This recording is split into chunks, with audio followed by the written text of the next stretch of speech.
L'estate è in arrivo portandosi dietro ortaggi e verdure più allegre e colorate. Se volete iniziare ad approfittarne, ciao a tutti da Paolo, bentornati sul canale Cibo Dentro, oggi peperoni gratinati.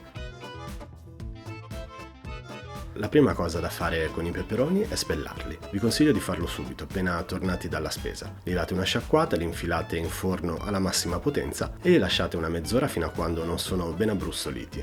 Poi toglieteli dal forno e metteteli in una ciotola coperti con pellicola in modo che il vapore aiuti il distacco della pelle.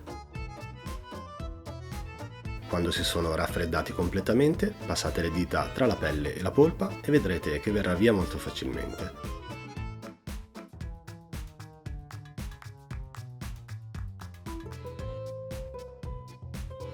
Dividete poi i peperoni in filetti, separandoli semplicemente con uno strappo delicato ed eliminate i semi che sono rimasti attaccati al peperone. Poi metteteli in una ciotolina. Se li ricoprite d'olio vi dureranno in frigorifero anche fino a una settimana. Sono già buonissimi così, con un pizzico di sale e un goccio d'olio, ma per servirli in una maniera un po' più elaborata potete creare un semplice ripieno aromatico. Schiacciate e tritate uno spicchio d'aglio per insaporire e aromatizzare il ripieno. Tritateci poi assieme una manciata di capperi dissalati che daranno carnosità e intensità al ripieno. Arricchite con una manciata di olive e tritate anche loro assieme a capperi e aglio. Chiaramente io li trito in sequenza per mostrare meglio gli ingredienti, ma nulla vi vieta di tritare tutto assieme, volendo anche con il frullatore se non avete voglia di farlo a mano.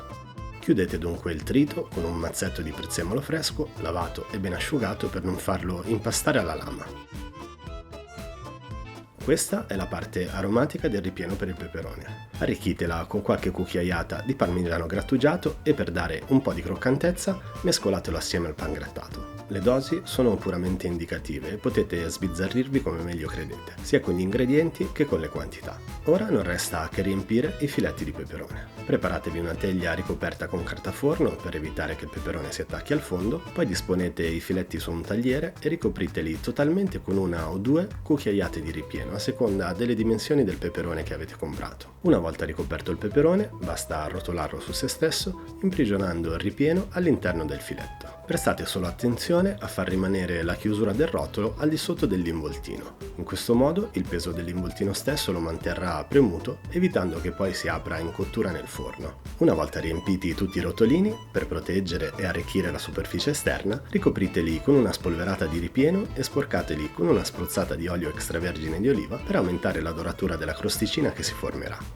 Se avete il forno con la funzione grill ventilato, vi consiglio di usarla e posizionare la teglia nella parte alta del forno, altrimenti mettetelo pure al massimo della potenza e attendete di vedere la crosticina dorata in superficie.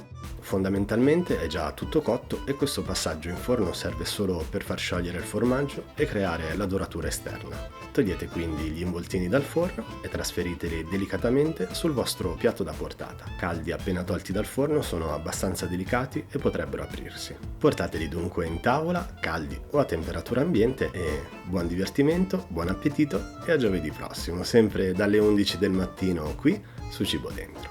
Ciao!